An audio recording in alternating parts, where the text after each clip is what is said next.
Officer Wilson said that he had a clear conscience about what happened that day. If he had to do it again, he would. What's your response to that? He's a murderer. That's what that tells me. What does that tell you, Leslie? I hope the Lord have mercy on his soul.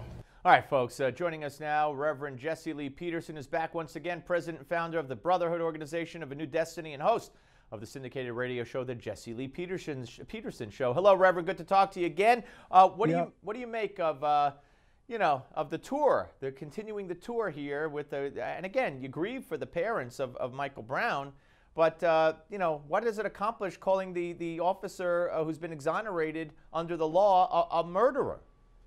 Well, I may be the only one in America who does not grieve for Michael Brown's parents. The reality is Michael Brown is dead because of Michael Brown. It's not Officer Dan Wilson's fault. Michael Brown was 18 years old. He robbed a convenience store. He attacked the clerk there, and he walked out of that store as a possible felon. He attacked the police officer, Officer Wilson, in his car. He tried to take his gun. The gun went off. Michael's blood is all over the place. And according to the report and the witnesses, Michael, after running away from the officer, came back after him with a full force charge toward him. And so Michael Brown is dead because of Michael Brown. And also his parents are hypocrites because, first of all, they didn't raise Michael Brown in the right way. They failed him. They failed to raise a decent citizen. And so they're partly responsible for the death of Michael Brown as well. And I have to tell you, the way the president, the attorney general, and these so-called civil rights leaders are carrying on is shameful. Michael Brown parents should be shunned. They should be made to feel embarrassed for the way that they raised they raised their son. And if we don't start dealing with the reality of what this situation is all about, America is setting up situations like this all over the country because these thugs are going to feel as though they could go out and harass officers. They could go out and fight with them, call them racist, and get away with it because no one in the black community, for the most part, are telling the truth about what really happened there. And what you got to do, Reverend, obviously, is teach your kids, whether they're black, white, yellow, green, is don't fight with the cop. That goes without saying, you would think, but respect the police. But I want to ask you, I agree. Louis Farrakhan speaking at a university in Baltimore over the weekend, saying that the war is coming. I'm paraphrasing. We're all going to die anyway. We might as well die for a cause. Once it starts, it's not going to stop. And then he said we're going to tear this country, this GD country up. What do you make of those remarks coming from Farrakhan? Well, I'm not surprised.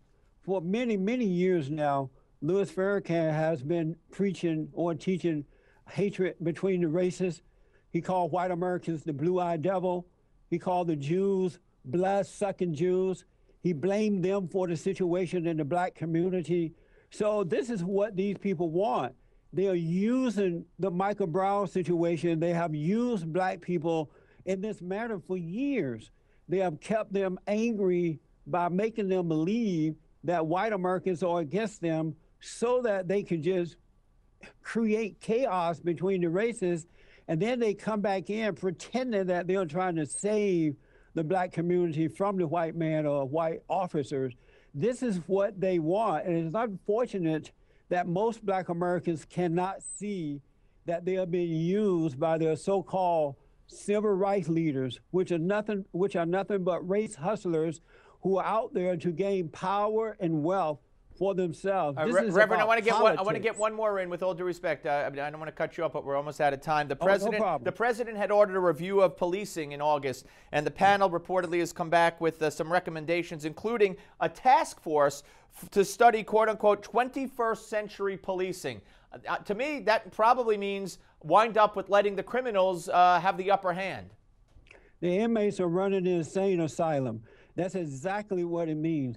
They really need to deal with the family. The police officers are not the problem. It's the families that's broken in the black community.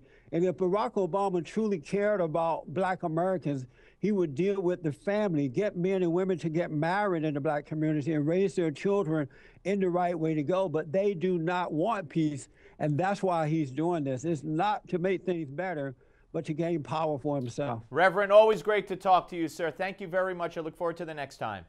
Thanks for having me on. My pleasure. Reverend Jesse Lee Peterson, ladies and gentlemen, and of course, host of the syndicated radio show, The Jesse Lee Peterson Show, and that's where he was talking to us from. When we come back, activist and author Kevin Powell, who has a completely different take on all of this, coming up next. Don't go away.